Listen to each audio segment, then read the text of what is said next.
What's up, and welcome to this week's Top of Time pregame show. We are here.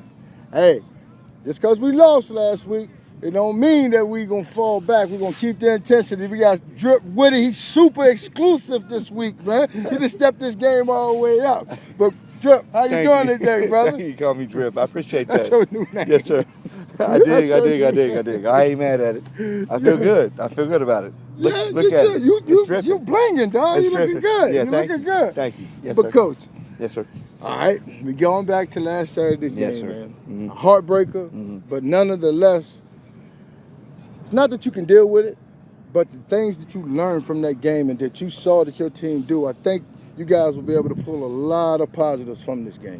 Didn't you see them? They came back. Yeah.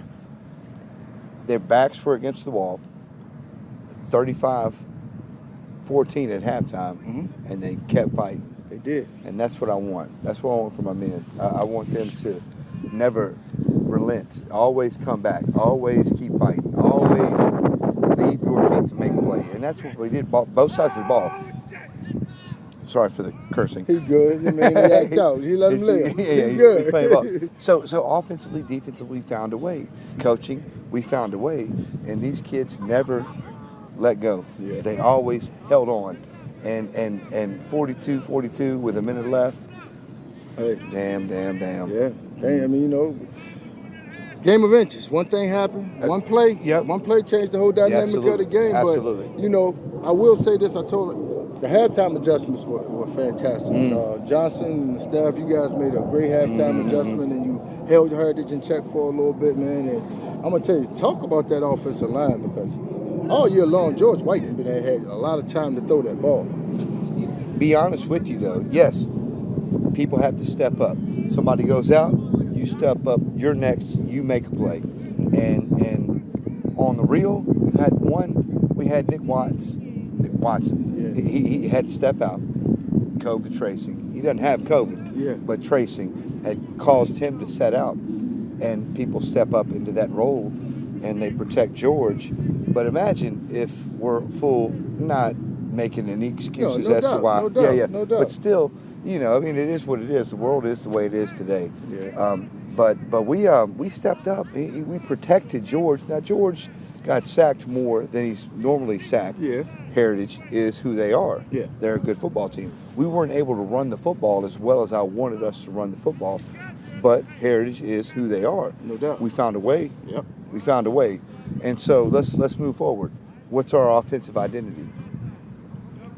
Yeah. You tell me. Yeah, I'm asking you the question. Right now, hey, that's the question. Yeah, this is what it is. All right. We throw the football. Yep. We throw the football around. That's what we do. We scrappy. We fly around on defense, and we air you out on offense. Air you out on offense. That's my job. Yeah. You talk to Farrel about what's going on D. No doubt. You talk about defense with JJ. Don't talk to now granted, don't get me wrong, I'll put my finger on that pulse, but the defense is what it is, and we do have a lot of playmakers. They run, they make plays, they make tackles, they're physical.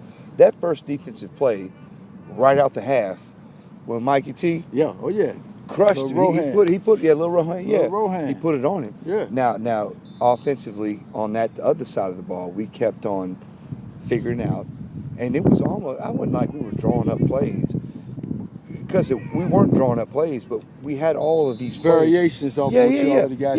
Let's do this. Let's call Roanoke Red with a skinny. Yeah. Let's call Roanoke Red with a fat. No doubt. And we started doing stuff like that, and based on what Heritage was doing on their defensive side of the ball, we started picking things off. And you can tell that second half you was in your bag with the play caller. The bag. What's in the bag? You was in your bag with the play caller. The bag, right? The bag. And I called it. You did. Now, I knew it was coming. You did. And I knew they couldn't stop it. But I think that's tricky. Yeah, it's very tricky. But we'll keep that on the low. All right. But because I got another one. Okay. There's the bag's full. The bag's full. It's definitely full. You got your bag full up this year. Absolutely.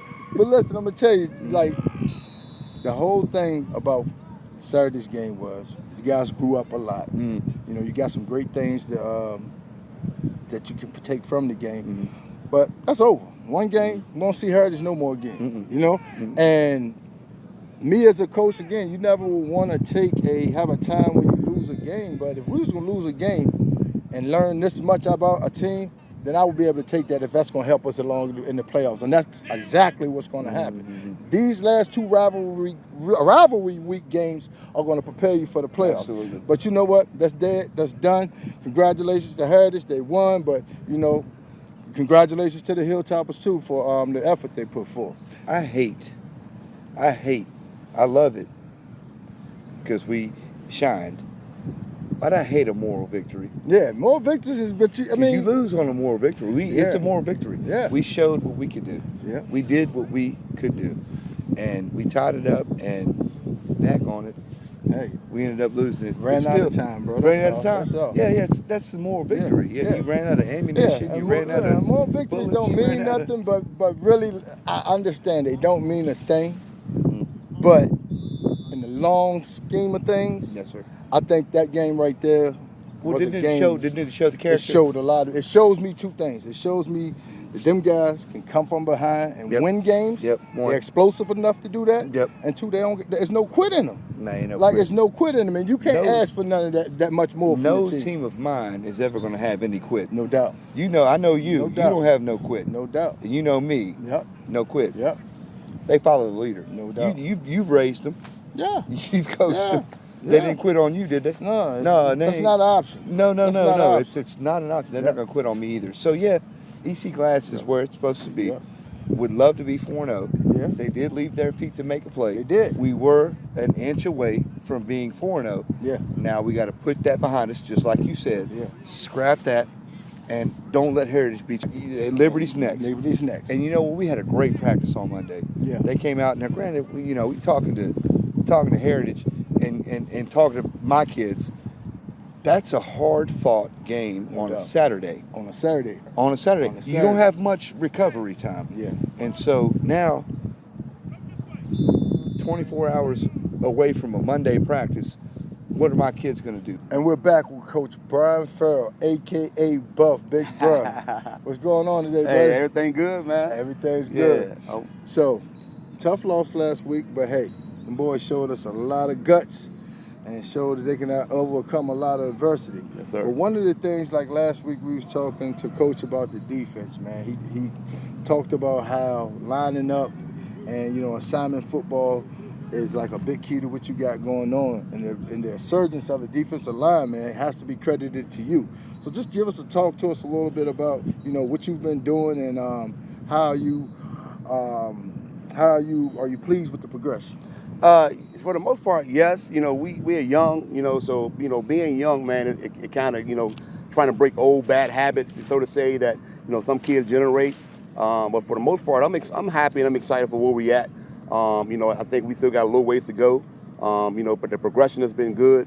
These kids have come in, through the summertime, through the weight room and working and progressing, learning techniques and things like that. Sometimes that, in the middle school, when they're coming from the middle school age, they used to being dominant, but when you get to the varsity level, man, it's kind of tough. So it's more technique versus, you just being really good. I'm really big on details, man. The small things I think really plays a big part of you being successful. So we're really working on the little small things, man, to get those things perfected, and then we can become better as we go. Now, speaking of small, I don't believe in it. I don't care how small you are. It's all about that heart. Yeah. You guys tend to be undersized at the defensive line. So just talk a little bit about some of the things that you do to overcome that obstacle. One that you don't have any control over, but, talk to us a little bit about how you overcome that. Hey, it's just for being a coach, man, and really just trying to find the best way to put your guys in a position to be successful. Hey, and I know we are undersized, and we don't have the guys that can really get on a 300-pound guy. Hey, so we're gonna put them in the spot. We can put them in the spot to be successful. I'm not gonna say that. Hey, I want you to get your hands on this guy. I want you to work this guy when I know that it's gonna be tough for you to make a play.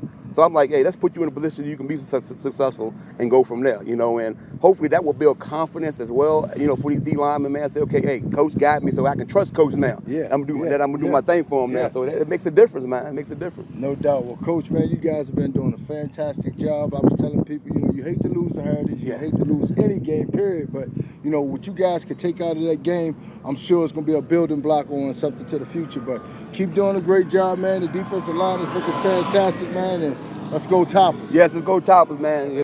All right, we're here with La Hudson and the man Marty Cottrell. These are some of the young bucks on this Topper football team. La, give us a little bit of insight in how you feel about this season and the way things are going. I think we're doing pretty good considering the 3 games we won. First game, I don't really count that as a loss, but you know it is what it is. We got to keep going. Feel me? We got Liberty tomorrow. That's a must win. I mean, I think we're pretty solid on the front line.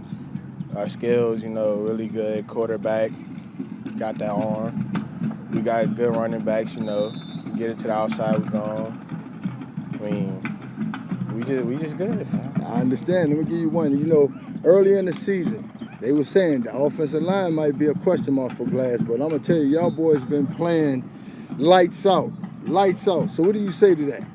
Yeah. We got to prove them wrong. No doubt. Young coming off of some injuries, quarantining and things, but we always got to come back, show all the doubters wrong. We trying to get to the playoffs right now. We good and all, you feel me? We got Neo, Dog, Dion, Dog. Who else? Jackson, Dog. Run them down, Delano, Dog. Run them down. Who else we got? KJ, Dog. Who else? Already said Jackson. You just got some dogs yeah, on Nick, your dog. I'm a dog for sure. No doubt. Hey, why not? I love the confidence. And Marty Marr, man, you've been making plays all year, man. You part of that young wave of Hilltoppers coming through, man. Just talk about how it's been, man, taking the role. Because you play quarterback, receiver, DB, running back, whatever it is. You like the modern day Slash. What is good? It's a good leaving off with my brother Dad. He played here 2018, graduated 2018. So I just gotta keep the tradition going, trying to keep it going and all that. He's also wearing number 5. Yeah, number 5. Hey, you wearing number 5. Hey, Marty, man, hey. That number been produce some good ones, man. Not just Dre Sean. That's why I got 5. it. Hey. My pops wore 5. Your pops wore 5. And he was better than you. Way better. All right, guys, before I let y'all go back to practice, man, y'all boys keep leading it. Don't matter how old you are.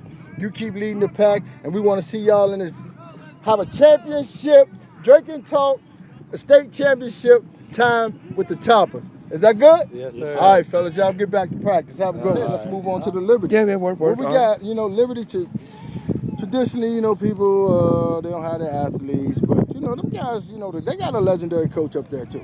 And, it seems this year that they done strung together a few wins. Mm-hmm. So, they took a loss last week, but, hey, this will be a perfect time for them to strike. You said it already. Great coach, legend, Godfather, right. Quarterback, right on time. They run that middle, all that stuff, right, dig.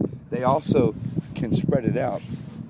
I'm not too concerned about them spreading it out. I'm concerned about what Watts is going to do when he gets back to what he knows, which is that midline, that double dive, that quarterback keep. We got to stop that. Bottom line. Simon football. Yeah, absolutely. Simon football. We practiced yesterday without a football. Yeah. We were defensive football without a football. You got this, you got this, you got this. And so everybody had the assignment. Yeah. But Watts, like I said, you've seen it.